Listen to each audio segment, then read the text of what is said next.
The last character progression system that you can do during the campaign is Ascension. Starting in Act 2, you will come across Ascension trials, tests that you must complete to unlock your Ascension class. We'll explain these trials soon, but first let's take a look at what Ascending can do for your character. Each class has access to 3 Ascendancy classes, but at the start of Early Access, only 2 per class will be available.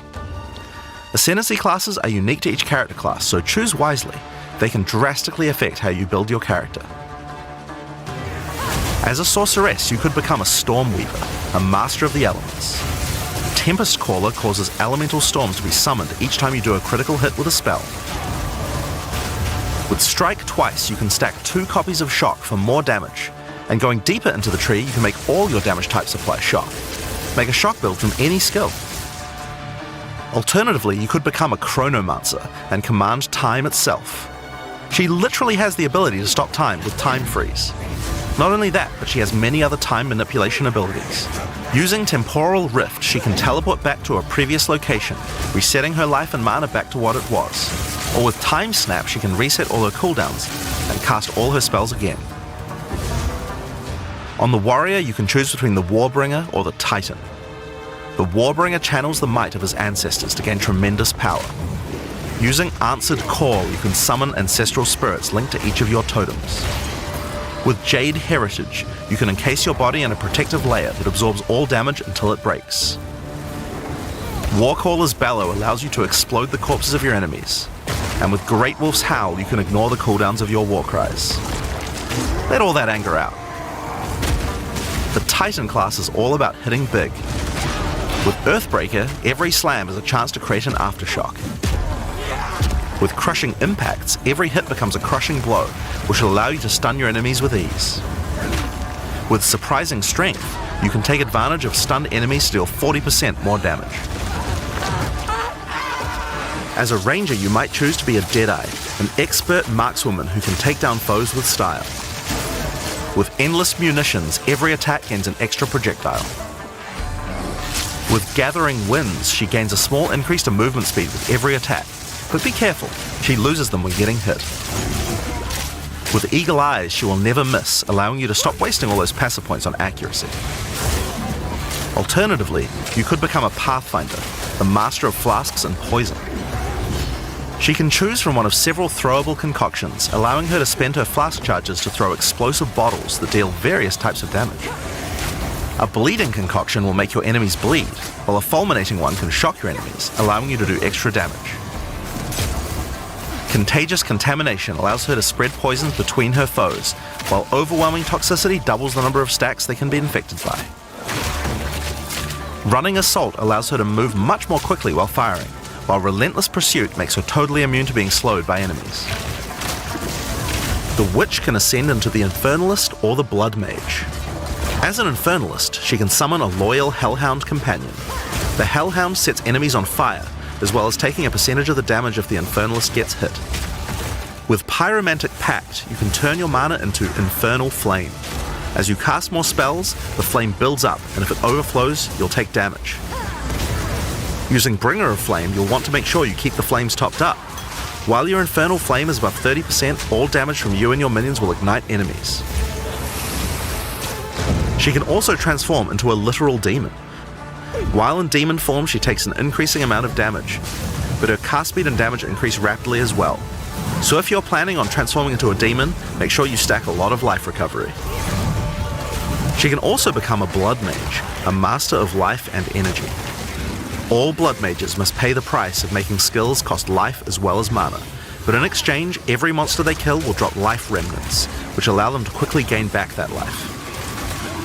With Crimson Power, she can gain large amounts of extra life, and with Vitality Siphon, she can use her spells to leech life back as well. Once you've got a significant amount of life, you can use Gore Spike to make your critical hits deal incredible amounts of damage.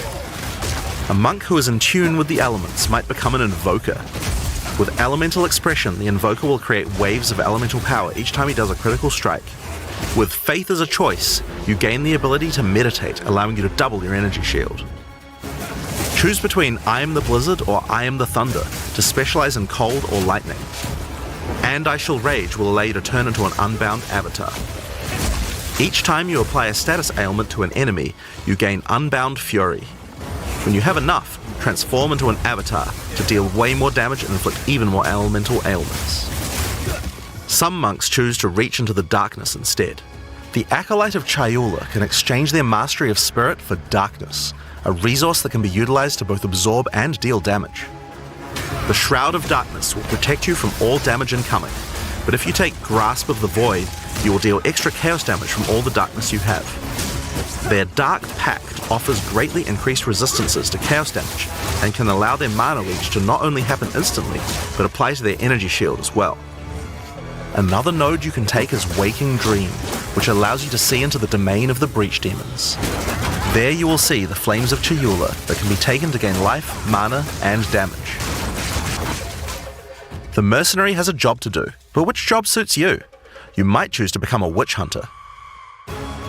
Obsessive Rituals will give you a sorcery ward, allowing you to defend yourself against elemental hits in exchange for less defense against attacks.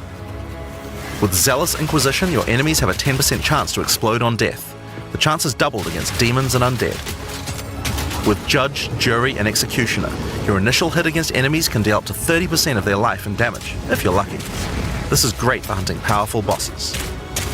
And with Witchbane, you can break your enemy's concentration, preventing them from casting spells as often as they would usually do. You could also choose to become a Gemling Legionnaire, enhancing your abilities by embedding gems directly in your flesh.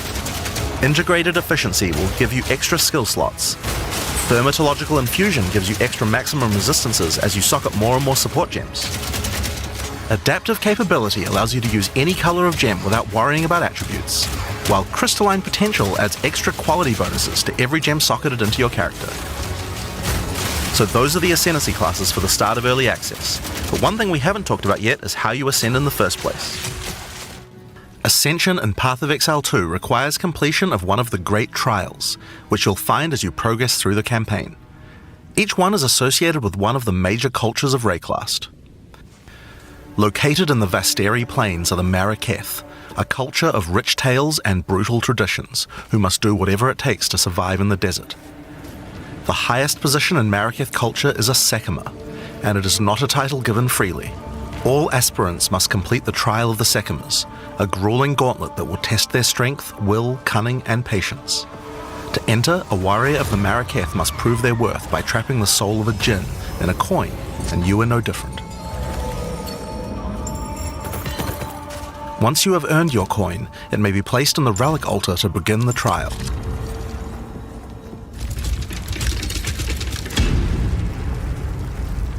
In the Trial of the Sekimas, each room has its own challenges to overcome. In this room, each rare monster you kill will send its blood to the chalice in the center of the room. Once the chalice is filled, you will be able to proceed. While fighting monsters in the trial, you will need to be very careful. Each hit will not only hurt you, but will damage your honor. The monsters are well telegraphed, so that you can avoid their attacks, but if you run out of honor, you will fail the trial and need to find another coin in order to try again. It is a good idea to make sure that you are well prepared before challenging the Trial of the Sekimas. After each room you will be rewarded. In this case, you have been given a key that can be used to unlock chests later in the trial. Once you have claimed your reward, you will be shown a map of the rest of the floor and may choose how you wish to proceed. Which challenges would you like to face, and which rewards do you want to claim? Some rooms are more dangerous, afflicting you with debuffs that will persist for the entire trial. For example, entering this room will afflict you with Spiked Shell that will cause all monsters in the rest of the trial to have 50% increased life. You will want to take care if you choose such a path. There are many different challenges and rewards as you journey through the trial. Deadly traps, waves of monsters, and strange artifacts will test your honor. As you progress, you'll be able to gain boons from the djinn, which will help you on your journey. For example, the Sekima's cloak will revive you once if you die, giving you a second shot at a run. One of the rewards you may find is Sacred Water, an extremely valuable and treasured resource to the djinn and the Maraketh. Trading it with the djinn will allow you to receive many benefits. You can recover honor, gain additional boons, or remove afflictions. At the end of the floor, you'll find a powerful boss which will truly test your limitations. In order to ascend, you will need to defeat him.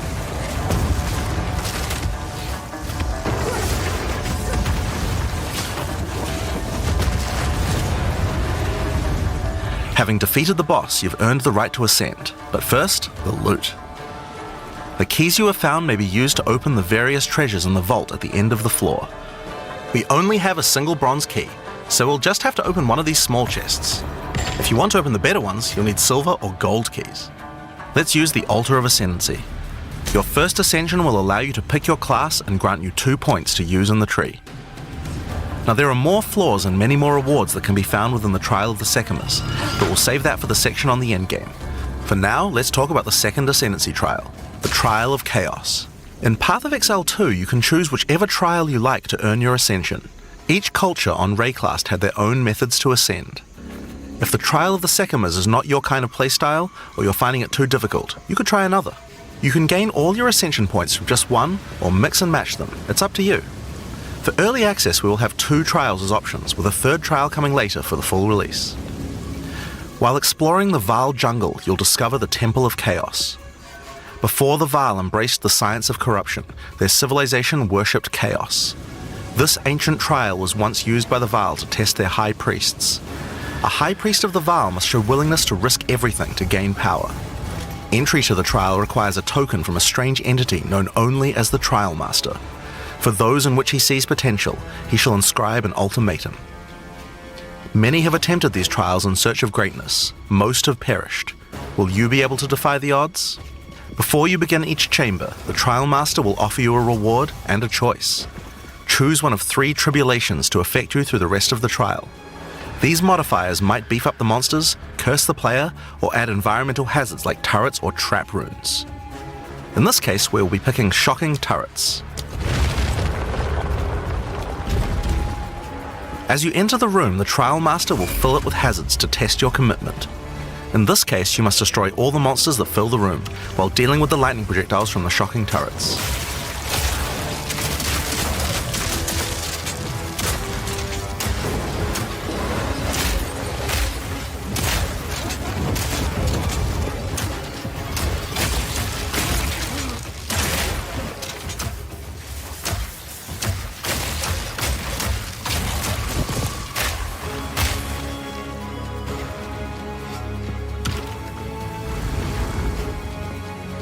After each room, you will need to make a choice. Take the rewards you have earned so far, or go double or nothing. Increase your rewards, but take on more risk.